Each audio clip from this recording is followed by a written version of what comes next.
His name was Oscar. I met Oscar because I had been hired to give the opening keynote speech at his company's annual conference, much like I'm doing today. This was a transportation company that had grown from one pickup truck in 1956 in Salt Lake City to 2,000 employees all over the United States and with a few shops in Canada. Let me tell you about Oscar. Oscar was about 70 years of age, full head of white hair, ordinary gray business suit, but he was the CEO and founder of this organization. But what I really remember about Oscar was his kind eyes, his warm smile, and his enormous hands.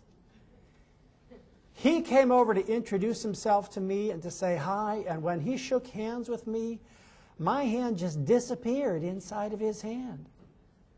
He came over to me before I was to speak and he said, "Doug, I am really glad you're here today.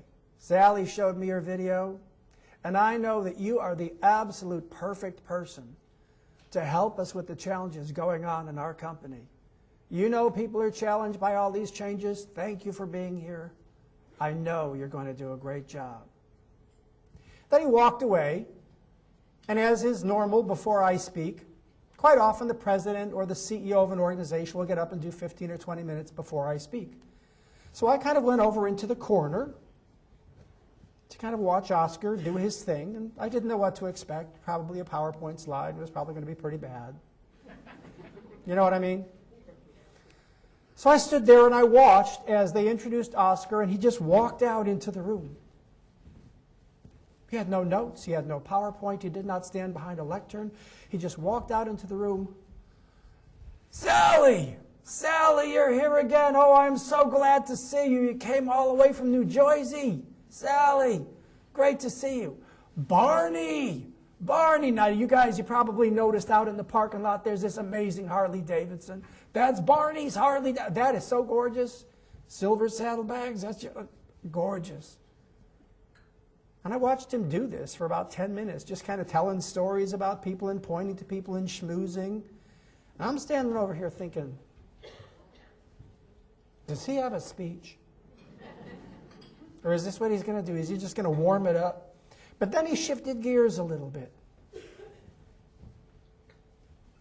Now I know that there's a lot of rumblings going on around here about all the changes that are going on. Every year we merge with somebody else. We buy another company. We keep growing and growing. And a lot of you who've been here for a long time, you're not comfortable with all this change.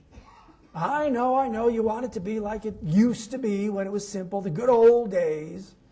Well, let me tell you about the good old days. 1956. Me and Bob, my brother, one pickup truck hauling coal for the coal companies. Underwood typewriter. Anybody want to go back to the good old days? Now, we had a real advancement in the 60s, Smith Corona electric typewriters. Anybody want to go back to the good old days? Mimeograph machines? I still have blue ink on my fingers that I have not been able to get off since 1964 from my mimeograph machine. Does anybody want to go back to the good old days? And then he started to do this interesting little poll. So I want to have a show of hands. Who here has been part of this company during the first 20 years, 56 to 76? Who here is part of the company back in 56 to 76? And of course, hardly anybody raised their hand because most of them went off into the sunset. Well, if you didn't just raise your hand, then you have benefited from all the changes that have taken place since 1976. We went into the computer age.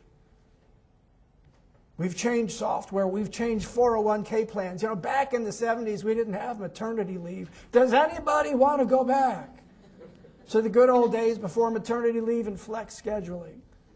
Profit sharing and 401.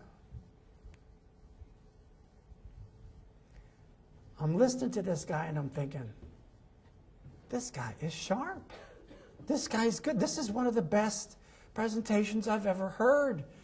Very smart presentation. But then he shifted gears once more.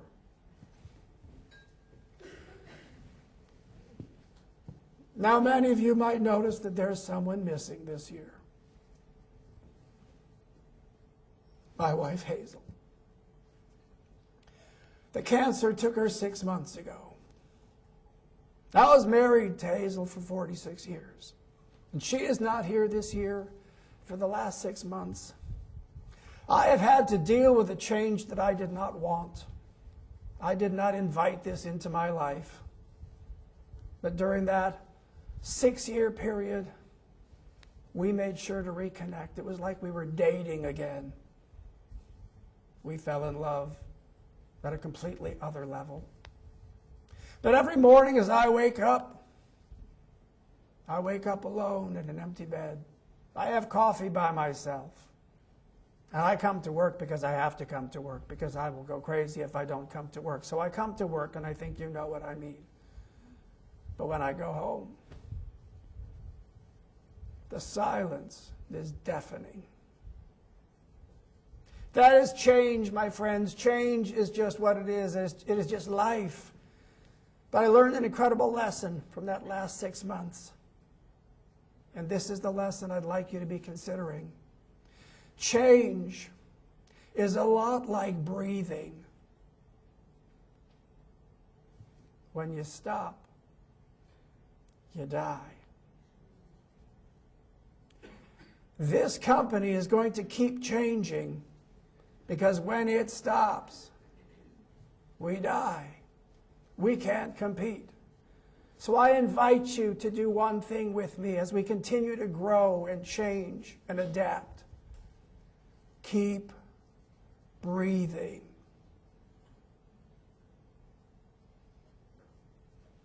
And then he walked away.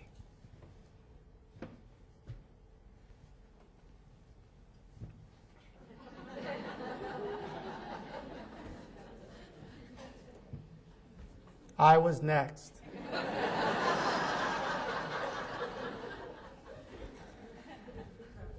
Normally, when I'm hired to give a speech, I'm the best speaker in the room. But on that particular day, I felt like he just did my speech better than I could have done my speech. Because you see, I was there to talk about the positive power of change. But his emotional eloquence was so strong. The power of his presence, the power of his emotion was so powerful and so strong that I learned something from him that I had never learned in years and years and years of giving speeches from any other professional speaker. That's Oscar. And here's what I learned from Oscar. The first lesson that I'd like to share with you today. As a leader, when you go out to inspire your troops, speak from your head with your heart wide open. Speak from your head, deliver your content, deliver the message that you know you have to deliver, but keep your heart wide open so that they feel who you are. They feel that uniqueness of who you are. They feel that compassion and that love for what you do. They have to feel that while you deliver your content. That's emotional eloquence.